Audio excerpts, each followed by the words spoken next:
अस्सलाम वालेकुम नाज़रीन, प्रोग्राम ओपिनियन विद अली काज़ी में भलीकार आऊं आहियां यासिर अहमद ऐं मूंखे स्टूडियो में जॉइन कनि था सीनियर तज्ज़ियाकार अली काज़ी साहब। वेलकम अली साहब। Thank you Yasir. अली साहब, GIT जूं ॻाल्हियूं हलनि पियूं। मुस्तफ़ा बाब साहब थोड़ी देरि पहिरियों प्रेस कॉन्फ्रेंस कई त असां सूमर ते जेका आहे उहा GIT जेका पब्लिश करे छॾींदासीं, वेबसाइट ते अची वेंदी। पर हींअर टाइम न्यूज़ खे वसूल बि थी वई आहे GIT, वॾी इंकशाफ़ात आहिनि हुनजे अंदरि। जी,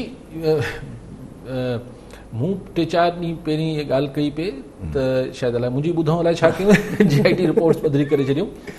सो चवनि था सूमर ते पधरी थी वेंदी, पर जेके 2 रिपोर्ट्स जेके टाइम न्यूज़ खे आयूं आहिनि ऐं जेके मूं तकड़ में हींअर पढ़ियूं आहिनि, उन में उज़ैर बलोच जी जेका GIT आहे उन में त को जेको हिकिड़ी मतिलबु जेका सरकारी ज़रियनि वटां मिली आहे टाइम न्यूज़ खे, उन में त अहिड़ो कुझु बि कोन्हे। मतिलबु अहिड़ो कुझु साम्हूं इहो आहे त ठीकु आहे, उज़ैर बलोच हीअं माण्हू मराए 190 अलाए केतिरा माण्हू माराई, ईरानी इंटेलिजेंस एजेंसी सां हुनजो वास्तो हो, हुन भताखोरी कई, हुन दुबई ऐं पाकिस्तान में हुनजी तमामु घणी जाइदाद हुई, हुन हिकिड़ा जी पुलिस जी तकरीरियूं कराईंदो हो, या हुन जेके आहिनि प्लॉट ख़ाली कराए ॾिना, शायदि पीर साहब पगारे जो बि के प्लॉट जो ज़िक्र आहे या बंगले जो, सो हिन टाइप जी गुफ़्तगू हुई। सो पर जेका ॿी रिपोर्ट आहे जेका निसार मोराई जी आहे, उहे सिधा हुन में इल्ज़ामात आहिनि या इंकशाफ़ चऊं, इल्ज़ामात चऊं, जेको चवनि। उन में हू चवनि त हुन GIT में जेको जॉइंट इन्वेस्टिगेशन टीम ठाही आहे, जेका रिपोर्ट ठाही आहे निसार मोराई जी, उन में निसार मोराई एतराफ़ करे थो त हुन 3 क़त्ल कराया।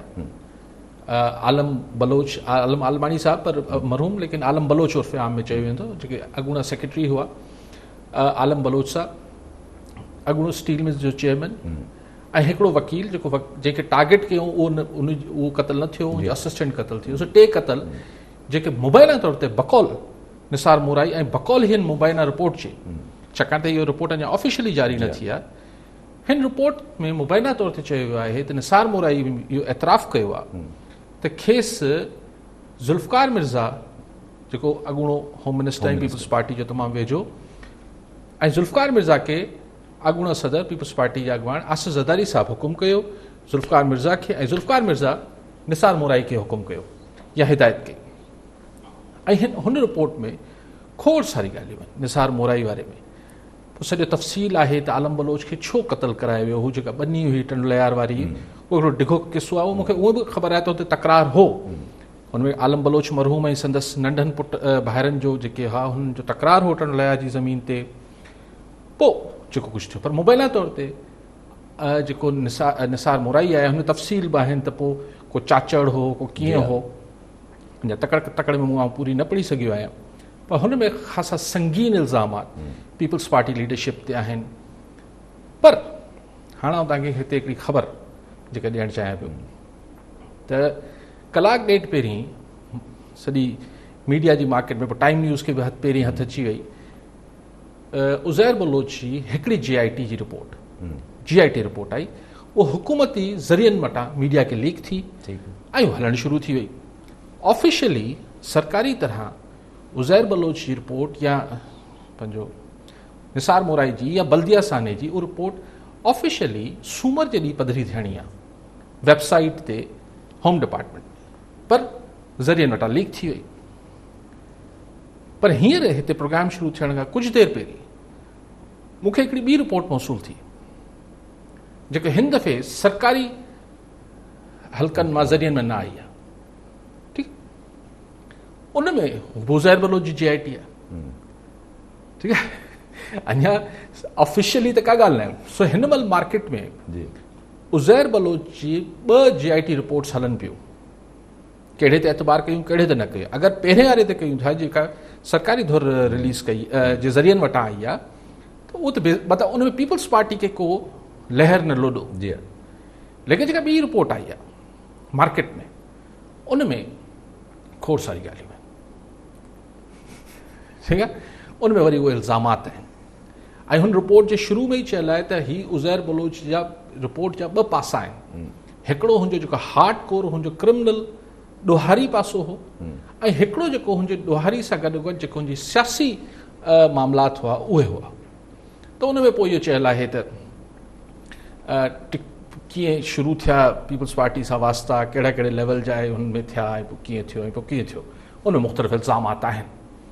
सो उज़ैर बलोच जी कहिड़ी रिपोर्ट, ही ख़बर त हाणे सभिनी खे सिंध में पाकिस्तान में सभिनी खे हूंदी त रिपोर्ट्स जारी थी वियूं आहिनि गैर सरकारी तरह, पर उज़ैर बलोच जी असली रिपोर्ट कहिड़ी आहे? मूं वटि 2 आहिनि, ऐं हींअर ताईं अलाए केतिरे सहाफ़ियुनि वटि पाकिस्तान में 2 रिपोर्टूं हूंदियूं। सो छा रिपोर्ट मैनिपुलेट थी आहे? रिपोर्ट खे हेठि मथे कयो वियो आहे? कहिड़ी रिपोर्ट खे?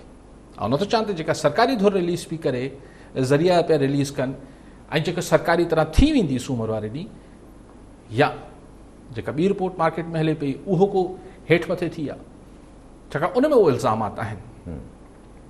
सो निसार मोरवाई साहिब वारे में बि इहो आहे त पोइ या उज़ैर बलोच वारे में पोइ हुन में सभु नाला आहिनि। आसिफ़ ज़रदारी साहिब जो बि आहे, फ़रियाल टालपुर साहिबा जो बि आहे। हुनजो त निसार मोराई ते इहो मञे थो त खेसि जेको आहे फिशर फोक सोसाइटी जो जेको चेयरमैन आहे फ़रियाल साहिबा जी सिफ़ारिश ते आउं लॻसि। पोइ हुन में ॿियूं शयूं बि आहिनि हिननि रिपोर्ट्स, ऐं जेका ॿी उज़ैर बलोच वारी रिपोर्ट आहे हुनमें शजील मेमण साहिब जो बि ज़िक्र आहे, हुनमें कादिर पटेल साहिब जो बि ज़िक्र आहे, हुनमें ॿियूं शयूं बि आहिनि। ऐं हिन में बि आहे निसार मोराई वारे में शजील मेमण जो बि ज़िक्र आहे, कादिर पटेल जो बि आहे, कुझु सानिया साहिबा आहिनि हुनजो बि। सो हाणे क्वेश्चन इहो आहे त ही रिपोर्ट्स क्रेडिबल केतिरियूं आहिनि, साखाइतियूं केतिरियूं आहिनि, हिन ते एतबार केतिरो कजे, ख़ासि तौर ते उज़ैर बलोच वारी ते। ऐं उज़ैर बलोच वारी ते इन करे अॼु जॾहिं पीपल्स पार्टी जे वज़ीरनि प्रेस कॉन्फ्रेंस कई, मुर्तज़ा वहाब साहब ऐं नासिर शाह साहब ऐं सुहेल अनवर सियाल साहब, त हुननि ॾाढा कॉन्फिडेंट हुआ। हू चवनि पिया त अली ज़ैदी माफ़ी घुरे, छाकाणि त उज़ैर बलोच जी JIT में किथे बि आसिफ़ ज़रदारी जो ज़िक्र कोन्हे। ठीकु आहे, इहो हुननि अॼु प्रेस कॉन्फ्रेंस में चयो, ऐं चई सूमर ते जारी करे छॾींदासीं, भले ॾिसी वठिजो। वाक़ई में जेको असां वटि बि पहुती हुन में ॾिठोसीं त अहिड़ो को नालो ई कोन हो। पर टाइम न्यूज़ सां जेको अली ज़ैदी साहब आहिनि, जेके फेडरल वज़ीर आहिनि PTI जा, जिन्हनि 2-2.5 साल दरख़्वास्त ॾिनी अदालत में त इहे JIT रिपोर्ट्स पधरियूं कयूं वञनि, जिन्हनि खे सिंध हुकूमत पीपल्स पार्टी जी हुन JIT रिपोर्ट्स खे पधरो करण जी मुखालफ़त कंदी रही आहे। अली ज़ैदी जो मौक़िफ़ आहे टाइम न्यूज़ सां, जेको मूं ॿुधो टाइम न्यूज़ सां ॻाल्हाईंदे हुन चयो, चईं त बाबा मां त फ्लोर ऑफ द हाउस ते चयो आहे, त बिल्कुलु उज़ैर बलोच वारी हुनमें आहे, ज़िक्र आहे, आसिफ़ ज़रदारी साहिब जो बि आहे, सभिनी जो आहे, वींदे शजील मेमण ताईं हिननि जो आहे। सो हाणे क्वेश्चन इहो आहे, पर ॿिन्ही रिपोर्ट्स में जेका हिकिड़ी उज़ैर बलोच जी जेका देरि सां मूंखे मिली आहे गैर सरकारी तरह, उन में ज़ुल्फ़कार मिर्ज़ा साहिब जो नालो हुते बि आहे, ऐं हुते बि आहे निसार मोराई वारी में बि। बाक़ी बल्दिया साने वारी त अॻु में बि काफ़ी दफ़ा छपजींदी रही आहे, उते MQ वारनि जो मामिलो आहे। बट इशू इहो आहे त अगरि हाणे हिकिड़ो वॾो सुवालु पैदा थींदो त जेको उज़ैर बलोच जी JIT आहे उहा असली वारी कहिड़ी आहे, ही 2 नंबरी कहिड़ी आहे, असली कहिड़ी आहे? छाकाणि त अगरि ही मैनिपुलेट थी आहे, अगरि रिपोर्ट खे हेठि मथे कयो वियो आहे, त पोइ ॾिसो ही अदालती मामिलो आहे, ही पोइ तौहीन अदालत थी वेंदी अगरि कंहिं बि हिन रिपोर्ट खे टेम्परिंग कई आहे, छेड़छाड़ कई आहे। सो लेकिन बहरहाल हींअर पीपल्स पार्टी उज़ैर बलोच जी रिपोर्ट ताईं जेका हुननि वटि आहे, पीपल्स पार्टी हुकूमत जेका ज़ाहिर करण जो इरादो रखे थी सूमर ते, उन में त पीपल्स पार्टी खे कुझु ई कोन्हे। लेकिन छाकाणि त हिन रिपोर्ट में जेके JIT हुआ, इनमें सिर्फ़ु सिविल इदारा न हुआ, हिन में मिलिट्री इंटेलिजेंस जा ऑफिसर बि हुआ, ISI जा बि हुआ, फेडरल एजेंसी हूंदी IP हुनजा बि हुआ, रेंजर्स बि हुई। त छा इहा रिपोर्ट टेम्पर थी आहे? त छा अगरि मुबैना तौर ते टेम्पर थी आहे उज़ैर बलोच जी रिपोर्ट, त पोइ छा ही इदारा को वज़ाहत न कंदा या कंदा, मूंखे ख़बर न आहे। थी सघे त न टेम्परिंग थी वेंदी त ॻाल्हि ख़तमु थी वेंदी। बट एतिरो सवलो नथो लॻे, सची ॻाल्हि आहे, दिलि सम्झे नथो अचे त हेॾी सारी ॻाल्हि हुनजी मोराई जी त अची वई, ऐं उज़ैर बलोच छाकाणि त कुझु असांजे मुल्क में शहर में असांजी बदकिस्मती आहे, हिकिड़ा राज़ हूंदा आहिनि जेको बच्चो जंहिं राज़ जी सिर्फ़ु बच्चे खे ख़बर हूंदी आहे, पर हुनजो सरकारी तरह साबिती काई न हूंदी आहे। मिसाल MQ लंडन वारा छा कंदा हुआ, इहा ॻाल्हि को हाणे अची ही को हाणे ख़बर पई आहे छा पाण खे, या ख़बर पाण खे पहिरें ॾींहं खां हुई त MQ लंडन वारो ईअं कीअं ड्रिल मशीनूं बि हलाइनि था, टॉर्चर सेल बि थियनि था, ॿोरियुनि में लाश बि मिलनि था, बताखोरी बि थिए थी, सभु कुझु ख़बर हुई न। उज़ैर बलोच जी जेका बि क्रिमिनल एक्टिविटी हुई उहा छा अॼु GIT जे करे पाण खे ख़बर पई आहे। तुंहिंजो पप्पू जेको जंहिंजे फादर खे जो मर्डर करायो, बदिलो वरितो, ही थियो हू थियो, सभिनी खे ख़बर। सो कुझु शयुनि जी सभिनी खे ख़बर हुजे थी पर का साबिती नथी हुजे। ॾिसो त ही GIT रिपोर्ट्स बि ही बि को साबितियूं त कोन्हनि, ही बि अञा अदालतनि में वेंदियूं, पोइ अदालत हुते छा हुनखे मञंदी न मञंदी। लेकिन बहरहाल मीडिया में डिस्कस करण लाइ ऐं पब्लिक खे डिस्कस करण लाइ रिपोर्ट बहरहाल हिकिड़ी ऑथेंटिक शइ मिली वई आहे। ठीकु आहे साहब, कॉलर वठी सैयद ज़काउल्ला शाह खैरपुर मां। जी ज़का शाह, छा सवाल आहे, छा चवणु चाहींदा? वालेकुम सलाम साईं। मुंहिंजो काज़ी साहब जो सवाल आहे त साईं जेके नयूं GITs आयूं आहिनि जी, इन जो जेको आहे माना सिंध सरकार ते को जेको आहे माना असर पइजी सघे थो साईं? ऐं ॿियो मुंहिंजो सवाल आहे साईं, जिन खां त जेको आहे माना साईं नवाज़ शरीफ़ जी जेको अरशद मलिक वारो फ़ैसिलो आयो आहे जी, इन जो जेको आहे माना कुझु जेको आहे माना थोरो तव्हां पंहिंजो जेको आहे तजियो कंदा त बहितर थींदो। ठीकु आहे, महिरबानी साईं। ठीकु आहे, ठीकु आहे। ॿियो बि कॉलर सां गुलाम हुसैन ख़ासकली हैदराबाद मां। जी ख़ासकली साहब, छा सवाल आहे, छा चवणु चाहींदा? अस्सलाम वालेकुम यासिर साहब ऐं अली काज़ी साहब, ॿिन्ही खे अस्सलाम वालेकुम। वालेकुम सलाम। मुंहिंजो सवाल इहो आहे त अॼु जेका सिंध हुकूमत जे तरफ़ां GIT वारी रिपोर्ट जारी थी आहे ऐं अली ज़ैदी साहब जेको आहे उन में ज़ुल्फ़िकार मिर्ज़ा जो नालो खयो आहे, हमीदा मिर्ज़ा साहिबा इमरान ख़ान जी हुकूमत में शामिल आहे, त छा इमरान ख़ान जी हुकूमत ऐं सिंध हुकूमत ऐं इन मामलनि जो इमरान ख़ान खे अलविदा जो त अहिड़ो को सिग्नल त न आहे इहे रिपोर्टूं? ठीकु आहे, ठीकु आहे ख़ासकली साहब, ठीकु आहे। सही हिकिड़ो त ही को पहिरें साईं छा कॉल पहिरियों सवाल छा हो? असर को पीपल्स पार्टी ते पवंदो न GIT रिपोर्ट? ॻाल्हि इहा त ही को GIT रिपोर्ट्स अवल त सरकार अॼु पधरियूं कोन कयूं आहिनि, ही गैर सरकारी तरह ज़रियनि वटां हथ कयल टाइम न्यूज़ ते बि हलियूं आहिनि, ॿियनि मीडिया ते बि हलियूं आहिनि, पर उज़ैर बलोच जी त अञा ख़बर ई कोन्हे त कहिड़ी सही आहे। जी, अञा उज़ैर बलोच वारी GIT त थोरो चिटो थो थिए, त छाकाणि मार्केट में 2 GIT रिपोर्ट्स आहिनि, सो मूंखे ख़बर न आहे कहिड़ी सच आहे कहिड़ी ग़लति आहे। बाक़ी निसार मोराई जी त जेको सरकारी ज़रियनि मां ई जारी थियल आहे उहो काफ़ी भयानक आहे। साईं चयो त अली ज़ैदी ज़ुल्फ़िकार मिर्ज़ा जो नालो खयो आहे, मूं कोन ॿुधो आहे, किथे चयो अथसि? ही हिन रिपोर्ट में बहरहाल आहे, निसार मोराई वारी रिपोर्ट में बिल्कुलु आहे त जेको ही मुबैना तौर ते क़तल जेको आलम बलोच साहब जो मरहूम जो थियो उनमें आहे नालो। हाणे हुन ते डॉक्टर फ़हमीदा मिर्ज़ा साहिबा बिल्कुलु इतिहादी आहिनि, हुननि सां गॾु आहिनि, GDA आहे हुन सां गॾु वेठल आहे, लेकिन हाणे रिपोर्ट्स अचनि थियूं, ॾिसणो आहे त हिन खे हीउ केतिरो इशू कीअं थो बणिजे, छाकाणि त हिन में किथे न किथे सभु टच थियनि पिया सिंध में न। MQM टच थिए पई, MQM बि इतिहादी आहे हुनजी। हाणे MQM त ही जेको इमरान ख़ान वटि जवाबु हूंदो त भई मूं त कोन ठाहियूं आहिनि रिपोर्टूं, हीअ त पुराणियूं आहिनि। ऐं जेको काफ़ी अरसे खां ज़ुल्फ़िकार मिर्ज़ा साहिबु अॼुकल्ह मीडिया खां परे आहिनि, शायदि ही जवाज़ ठही आयो आहे, हाणे शायदि मीडिया सां अगरि ॻाल्हाइणु चाहिनि त ज़रूरु ॻाल्हाइनि ऐं ख़बर पए त ही छा इल्ज़ामात आहिनि ऐं हुन ते हू छा पोज़ीशन पंहिंजी रखनि था, सभई पंहिंजी पोज़ीशन वाज़े करे सघनि था। त GIT रिपोर्ट्स आहिनि। ठीकु आहे साहब, ही ख़ासकरी साहब तव्हांखे इहो पुछणु चाहियां छा इहो भला गुड बाय सिग्नल आहे पीपल्स पार्टी गवर्नमेंट खे या PTI गवर्नमेंट खे, इहो बि चवणु चाहियां? ॾिसो गुड बाय त अञा मूंखे ख़बर न आहे, ही हिकिड़ो जेको हले पियो सॼे काफ़ी अरसे खां मुल्क में बहरान हले थो, ऐं जेको काफ़ी अरसे खां हिकिड़ी ॿी शइ हले थी त पॉलिटिशियन्स डिस्क्रेडिट थियनि पिया, मतिलबु ख़राबु सोली से ख़राबु कबो आहे। त हाणे ही को अॼोको सिलसिलो न आहे, ऐं ईअं न आहे त ही सभु ही या को बि अहिड़ी ॻाल्हियूं मिसाल करप्शन जी ॻाल्हियूं थियनि थियूं, इल्ज़ामात आहिनि ऐं 100 सैकड़ो ग़लति बि कोन्हनि। सो ही GIT बि बिला तफ़रीक़ सिंध जी 3 फोर्सिस खे, पीपल्स पार्टी खे, MQM त बहरहाल ऐं डॉक्टर ज़ुल्फ़िकार मिर्ज़ा जेको हुन महिल GDA न हो, उन महिल पीपल्स पार्टी हो। ॾिसो इन ॻाल्हि खे बि पाण को राज़ त न आहे त डॉक्टर ज़ुल्फ़िकार मिर्ज़ा साहिब जेके आहिनि आसिफ़ ज़रदारी साहिब जा तमामु वेझा दोस्त हुआ ऐं पीपल्स पार्टी जे दौर जा न हुआ। ही अञा आसिफ़ साहिब जी मोहतरमा शहीद सां शादी बि कोन थी, नंढे हूंदे जा दोस्त हुआ पाण। ख़बर न आहे, ही इल्ज़ामात ॾाढा संगीन आहिनि। बनी ते टंडलयार में झेड़ो हो इहा ॻाल्हि सभिनी खे ख़बर आहे, लेकिन मर्डर थियणु ही थियणु, ये संगीन इल्ज़ामात आहिनि यार। इन ते ऐं छा ऐं या केर बि छा थो चई सघे त अदालतनि में फ़ैसिलो थींदो। ठीकु आहे अली साहब, हीअ GIT जी असां जीअं ॻाल्हि कयूं पिया, पर GIT में नालो सिर्फ़ु फरियाल टालपुर साहिबा ऐं ज़रदारी साहब जो ऐं कुझु शजील मेमन साहब जो, हिननि जा बि नाला आहिनि। कादिर पटेल जो जो निसार मोराई, निसार कादिर मोराई पटेल, इन सभिनी जा नाला नाला आहिनि, इन्हनि सभिनी जा नाला आहिनि। त पोइ मतिलबु अटैक जीअं हले थो पियो, जीअं असां ॾिसूं पिया त माइनस पार्टियुनि जो माइनस जो हले थो पियो फॉर्मूलो, अल्ताफ़ हुसैन माइनस थी वियो, नवाज़ शरीफ़ गायब लॻाए पिया आहिनि कि भला आसिफ़ ज़रदारी साहब ते अहिड़े क़िस्म जो ई कुझु अटैक त न आहे त बसि माइनस थी वञनि।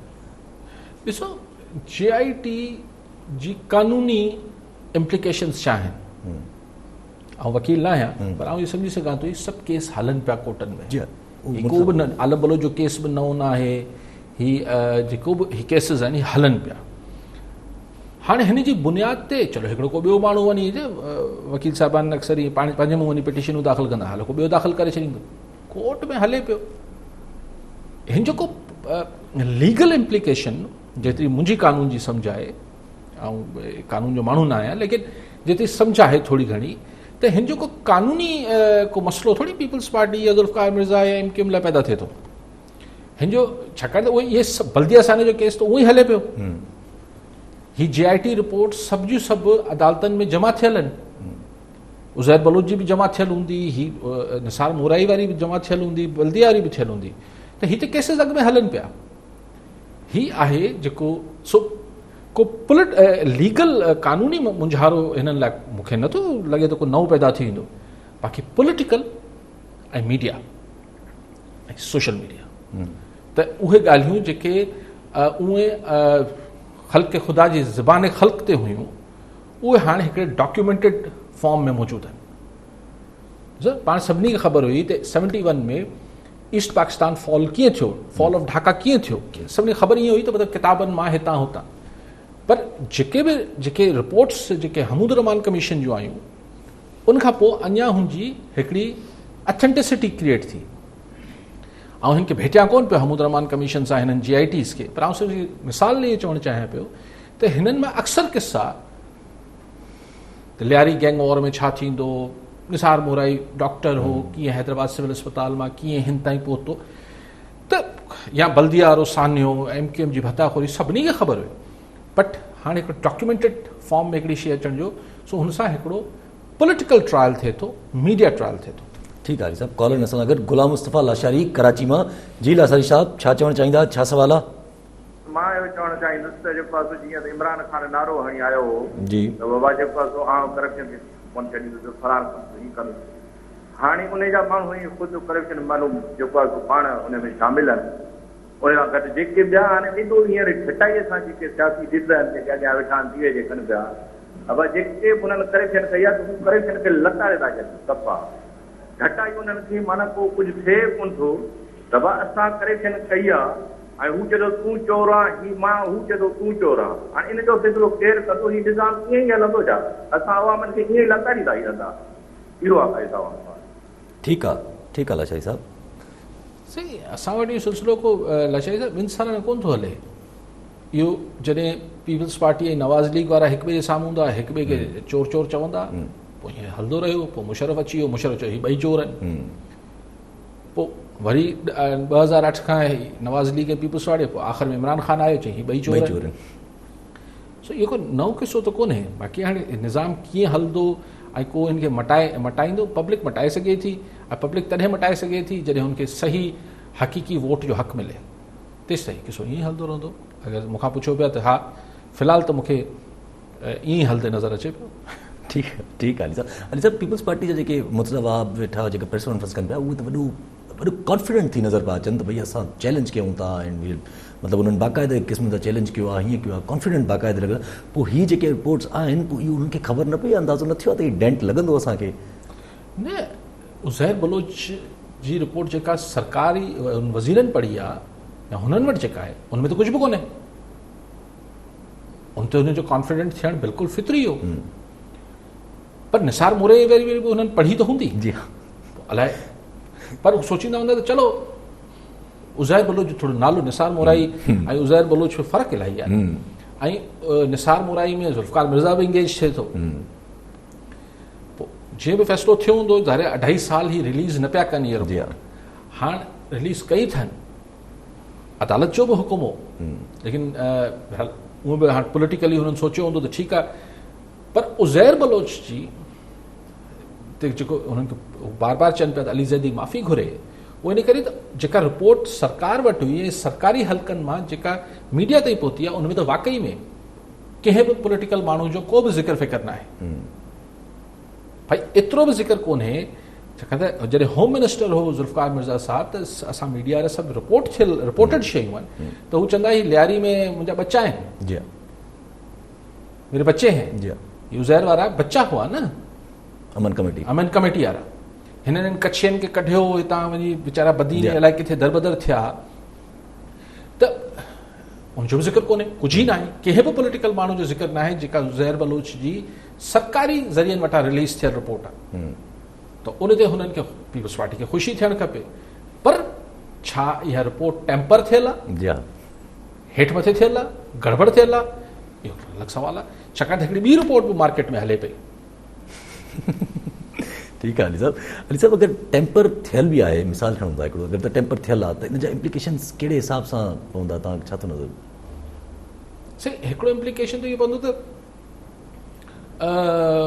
जेके हिन में गैर सिविलियन इदारा आहिनि उहो शायदि हिन ते नाख़ुशि थियनि, त भई असां हिन ते ईअं रिपोर्ट ईअं त न हुई, थी सघे थो त हू हिन ते नाख़ुशि थियनि।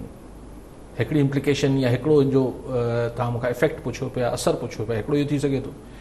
ॿियो इहो थी सघे थो त वाक़ई में अगरि रिपोर्ट टेम्पर थियल आहे त अली ज़ैदी वरी अदालत वञी बीही सघे थो ऐं चई सघे थो त हीअ रिपोर्ट टेम्पर्ड आहे, पर इहो अली ज़ैदी खे या कंहिंखे बि अदालत में वञण खां पहिरीं इहो पंहिंजी तयारी करणी पवंदी, त साबित कीअं कंदो त रिपोर्ट असली कहिड़ी हुई। त अजीब नओ पंडोरा बॉक्स खुली वियो आहे न, त उज़ैर बलोच जी असली रिपोर्ट कहिड़ी आहे। पोइ इहो चलो ठीकु आहे, इहा पई हलंदी, हाणे जेसि ताईं कंफर्म थिए त की असली रिपोर्ट कहिड़ी आहे। ठीकु आहे सभु असां ॿिए हिकिड़े इशू ते अचूं त पंहिंजो जेको वीडियो स्कैंडल वारो केस हो, जस्टिस अरशद मलिक साहब ते सवाल बि कयो असांखां हिकिड़े कॉलर जेके आहिनि, त उहा त हाणे जेको आहे उन्हनि खे सज़ा मतिलबु हटायो वियो जज खां, उहो जेको वीडियो जे करे, पोइ हाणे हुन ते शहबाज़ शरीफ़ ऐं मरियम नवाज़ साहब बि उथी आया आहिनि, उन्हनि चयो त भई हाणे हटायो उन जे फ़ैसिले खे बि, उन फ़ैसिले खे कलदम करार ॾिनो वञे जेको हुन ॾिनो हो जज। इहो मुंहिंजे ख़्याल आहे इस्लामाबाद हाई कोर्ट में को पिटीशन बि दाख़िल थियल हुई, को रिपोर्टर खां पुछी वठिजे, उन ते को फ़ैसिलो महफ़ूज़ थियो छा थियो मूंखे यादि कोन्हे, लेकिन मॉरल ग्राउंड्स ते मरियम नवाज़ साहिबा बि ऐं शहबाज़ शरीफ़ साहब बि चवनि पिया त भई जंहिं जज हिकिड़ी इन्फ्लुएंस में अची दॿा में अची फ़ैसिलो कयो आहे ऐं उहो साबित थी वियो, तव्हां हुनखे नौकिरी मां बरतरफ़ करे छॾियो, त हुन जा कयल फ़ैसिलो उहो कीअं बरक़रार आहे। अगरि मुनसिफ़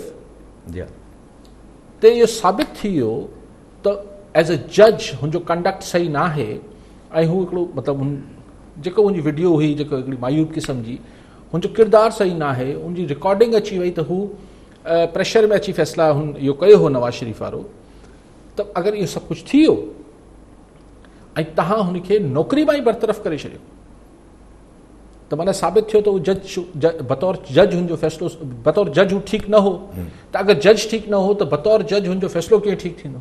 इहो हिकिड़ो हाई मॉरल ग्राउंड ते हिकिड़ी ॻाल्हि त ठहे थी जेका नवाज़ लीग वारा कनि था।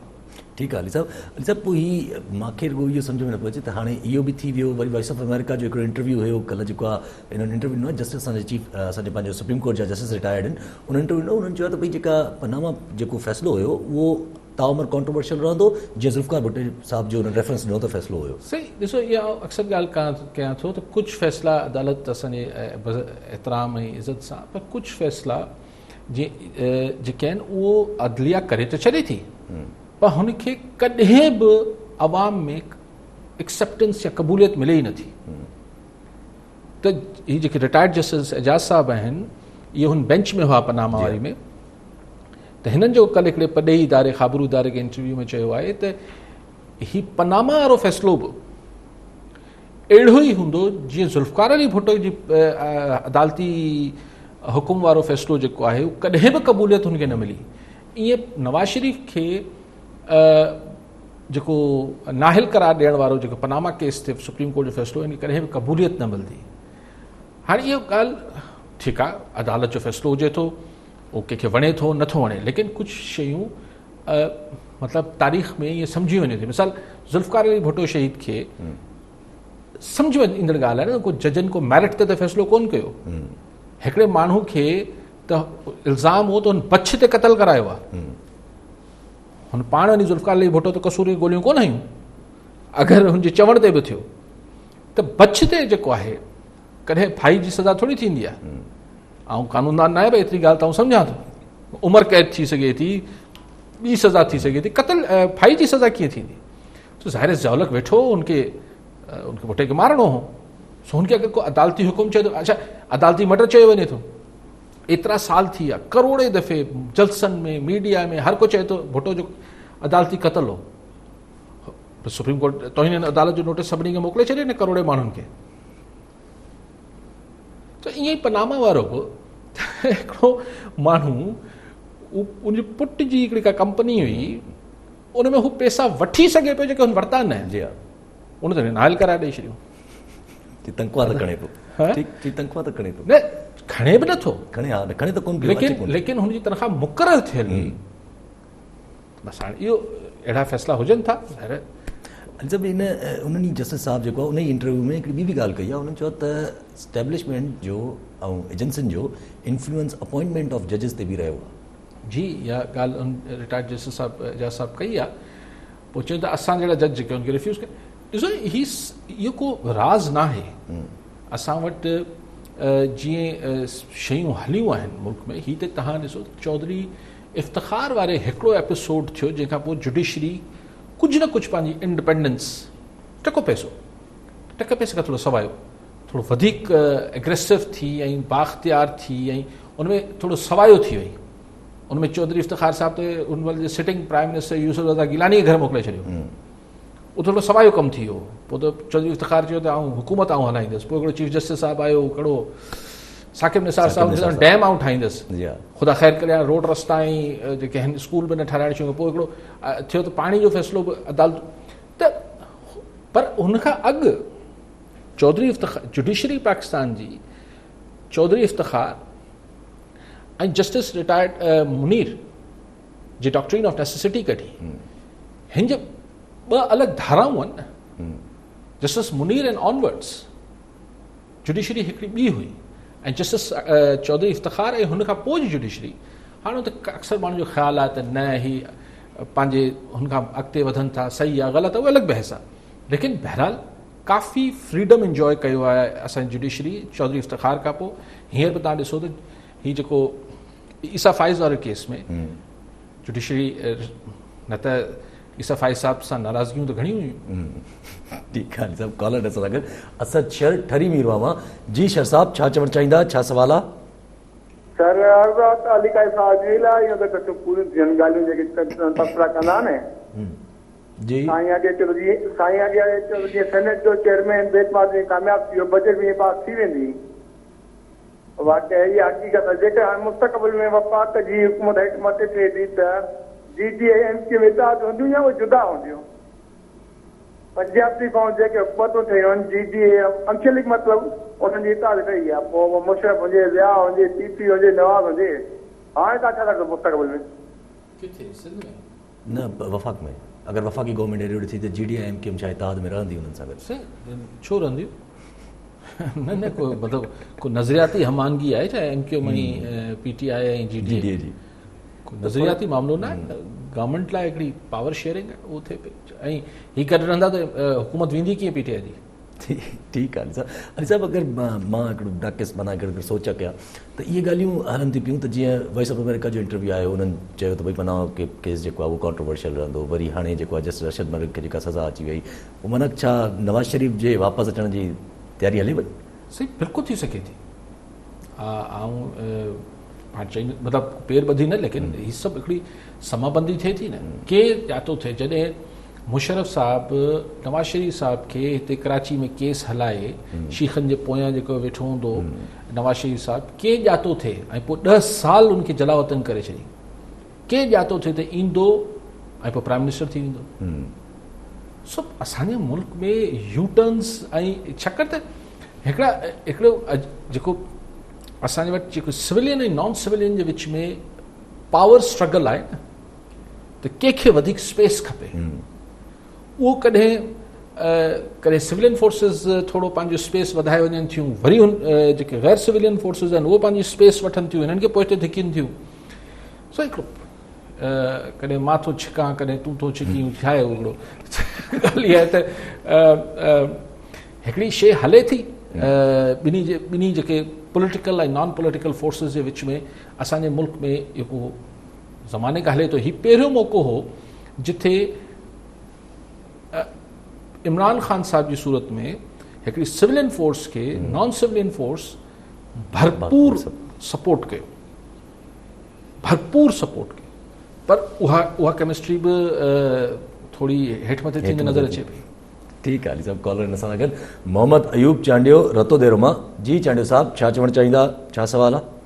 चवणु चाहियां त जिते उज़ैर बुलोच हाणे GIT आई आहे, जी हिन खां अलावा मुर्ता मुतलकुल जवाब हुनजी का GIT कान थी अचे, हुन खां पोइ आलम बलोच त अची वई, पंहिंजो निज़ाम जस्टिस जी थी आहे हुनजी कान थी अचे, पर एंड टाइम ते अची विया जॾहिं पीपल्स पार्टी जो आसिफ अली ज़रदारी साहिबु बीमार लॻा कान, अॻ में छो न अचे सही।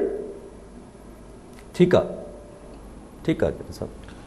साईं मुर्तज़ा भुट्टो शहीद जी त को GIT ठही कोन हुई, उन ते हिकिड़ी अदालती कमीशन ठही, नासिर असलम ज़ाहिद साहिबु, जस्टिस नासिर असलम ज़ाहिद, उन्हनि ट्रिब्यूनल को फ़ैसिलो ॾिनो हो। सो GIT त हुई कोन।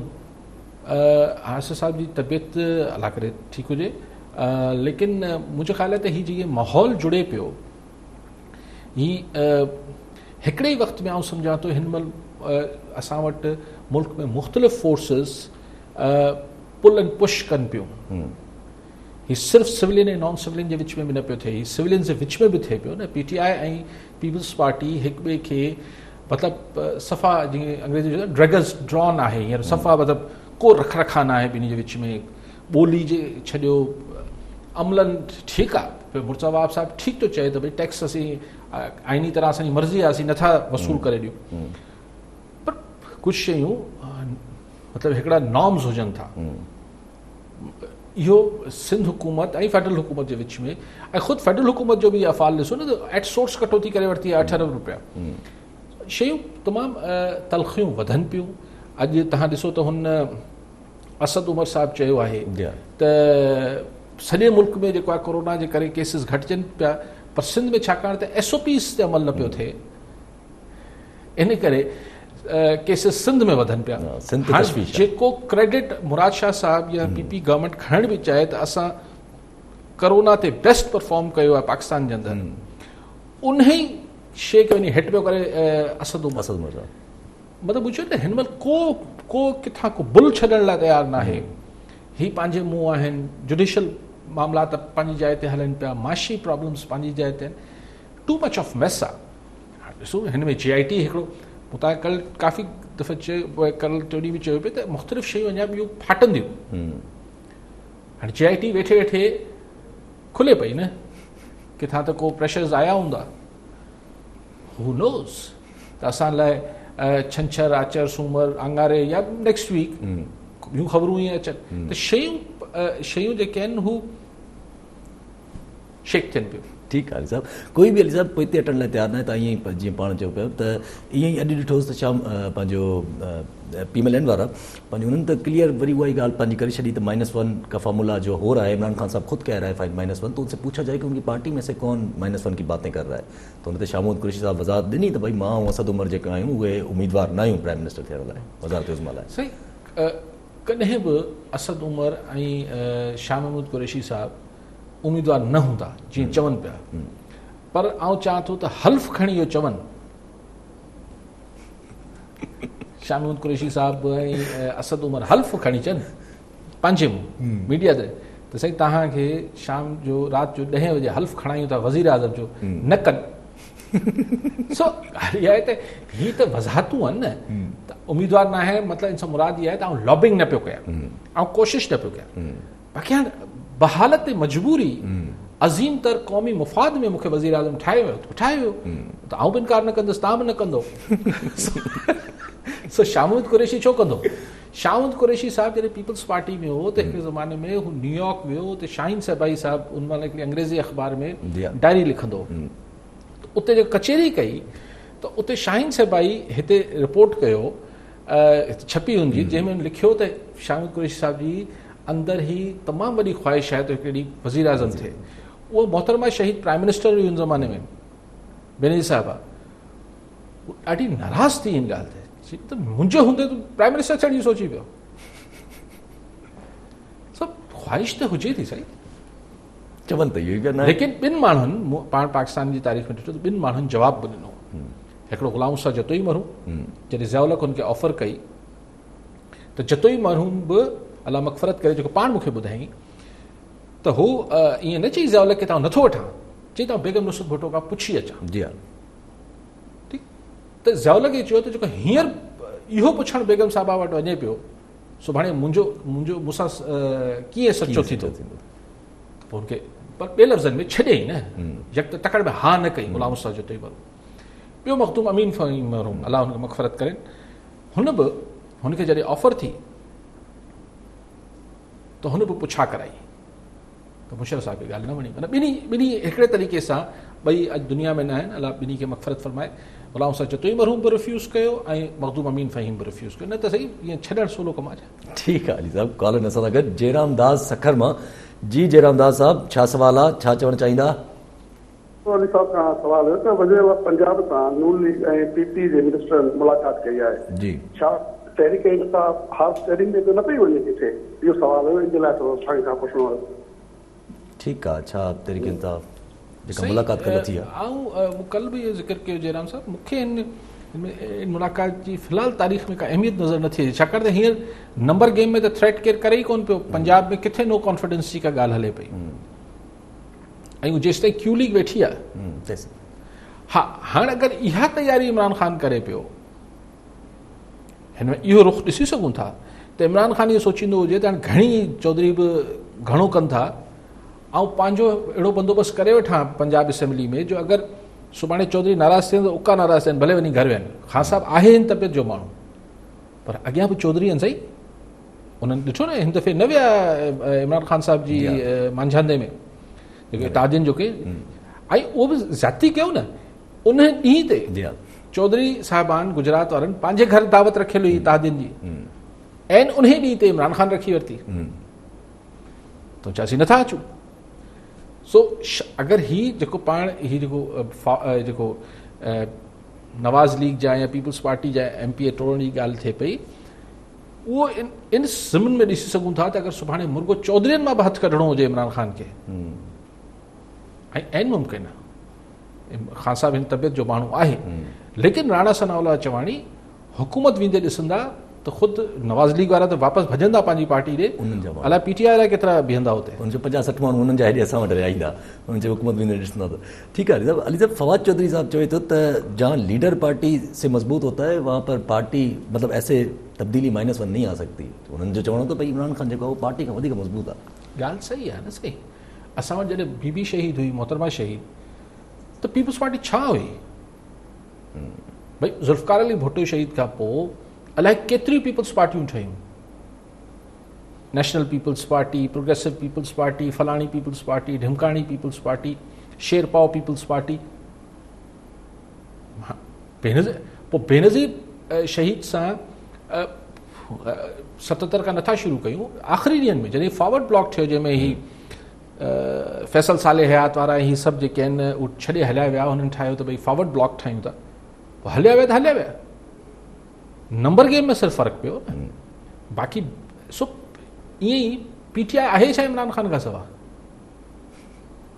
मूंखे त कुझु नथो नज़र अचे सभु ॿिया मतिलबु अगरि फेस ॾिसजे कंपनी जेका आहे हुनजो जेको ब्रांड आहे जे कंपनी पीपल्स पार्टी जो ब्रांड जेको हो उहो मोहतरमा शहीद हुई त हुनजे हूंदे मतिलबु हुन खां माइनस कीअं कमु हले ईअं ई हिते इमरान ख़ान खां माइनस कीअं हल मतिलबु PTI त न हूंदी PTI आहे इमरान ख़ान ईअं ई नवाज़ लीग बि काफ़ी ॻच अरसे ताईं नवाज़ शरीफ़ आहे न नवाज़ लीग जंहिं पार्टी जो नालो नवाज़ लीग आहे उन माण्हू जे नाले सां त वरी बि आउं चवां थो नवाज़ लीग में वरी बि हिकिड़ो ॿियो ब्रांड आहे जेको मरियम नवाज़ आहे।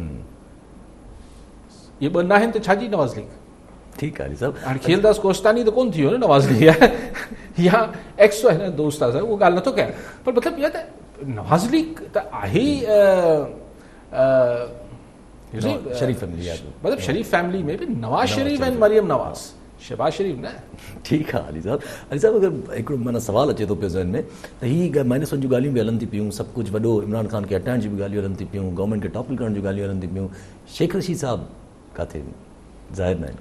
अॼु वाक़ियो बि थियो आहे हिकिड़ो रेलवे जो वाक़िया त शेख रशीद साहब अलाए छा आहे, जॾहिं खां आयो आहे त एतिरा वधी विया आहिनि ऐं हू आउं त नथो चाहियां केरु इस्तीफ़ा ॾे या न ॾे, लेकिन शेख रशीद साहब जो मुंहिंजो ख़्यालु आहे त हू अगरि हुनखे किथां सही इंफॉर्मेशन मिली हूंदी त हुनखे चवंदो तूं फ़िलहालु माठ करे वियो फ़िलहालु, छाकाणि त हू त पेर ॿधी चए थो न बसि इहो हो जाएगा।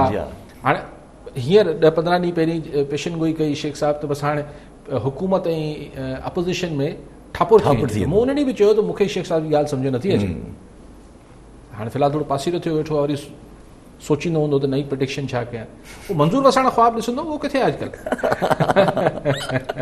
हा वसाण साहब ख़्वाब त ॾिसंदो, पोइ शायदि सोचे थो त कहिड़ो ख़्वाब, ॾींहं वारो ॿुधाए राति वारो ॿुधाए।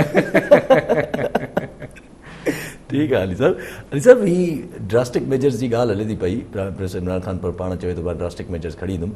कल्ह ॾिठोसि त PTDC में जेको आहे उन्हनि पाकिस्तान टूरिज़म डेवलपमेंट कॉर्पोरेशन जा पूरो शुमाली नॉर्थन पूरो ऑपरेशन्स बंदि करे छॾिया, सारा एम्प्लॉईज़ सभु कुझु सैक करे छॾियऊं, मोटेल्स जेके हुआ उहे सभु बंदि करे छॾियऊं, माना हीअ हली पई, नौकरियूं बि ख़तमु कयूं। कल्ह ॾिठोसि त सी 1 खां 16 ग्रेड ताईं जा सभु असामियूं ख़तमु करे छॾियूं इमरान ख़ान साहब। अगरि ही जेके टूरिज़म वारा जेके आहिनि, लेकिन ॻाल्हि इहा आहे त हिकिड़े लिहाज़ खां ॾिसूं त वाक़ई में हींअर कोरोना जे करे मौसम त इहो ई हो टूरिज़म जो, वधि में वधि टूरिस्ट हिन मौसम में वेंदा हुआ उन पासे। सो हाणे लेकिन इहा त बहरहाल सरकारी खाता आहिनि, इन्हनि खे माण्हुनि खे ईअं बेरोज़गार त न करणु खपे।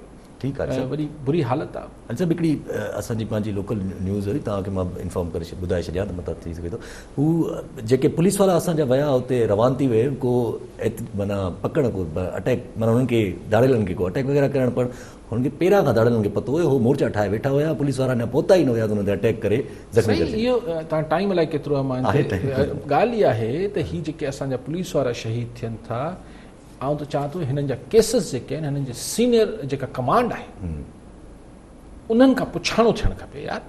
ऐं नथो चाहियां त हू हथ सां माराईंदा हूंदा, ख़ुदा न ख़ास्ता इहा ॻाल्हि न, लेकिन तव्हां बिना कंहिं तयारी जे, बिना कंहिं प्रिपरेशन ऐं हिकमत अमली जे, SSP साहब त पोयां बि अलाए सभिनी खे हयाती ॾे, मां उहो नथो चाहियां, ऐं इहो ज़ाहिर कमांड पोयां हुजे, लेकिन ॻाल्हि इहा त तव्हां पंहिंजे जवाननि खे, ऑफिसर, सब इंस्पेक्टर, हिननि खे तव्हां मोकिले छॾियो था साम्हूं बिना कंहिं होमवर्क जे। हिकिड़ी का रैकी थींदी आहे, कुझु थींदो आहे, ऐं त कोई मुंहिंजो सब्जेक्ट न आहे, बट अंडरस्टूड ॻाल्हि, जॾहिं बि पुलिस ऑपरेशन शुरू थियो आहे या धाड़ियल उते हूंदा ई कोन्हनि, हुननि खे पहिरीं चइबो यार असांजी बि इज़त रखो, असीं थोरो पेट्रोल वेट्रोल जा बिल ठाहे वठंदा, बिल ठहंदा आहिनि न ऑपरेशननि जा, या पोइ पंहिंजो नुक़सानु कराए अची वञनि था। त आई थिंक ही अच्छा उहे बख़्तरबंद गाॾियूं हुयूं, उहे हिकिड़ी नाक़स आहिनि, उनमें अंदरि गोलियूं, पोइ भेरे बि चक में ऐं हिते शहीद थिया पुलिस वारा। सो तव्हां टाइम न आहे, मुंहिंजो ख़्यालु आहे त हिननि जी कमांड खां हिकिड़े शहीद थींदड़ ऑफिसर जो पुछाणो थियणु खपे। ठीकु आहे अली साहब, वरी महिरबानी अली साहब। नाज़रीन, इहो अॼु जे प्रोग्राम मां वरी सुभाणे मिलंदासीं। अला भाई।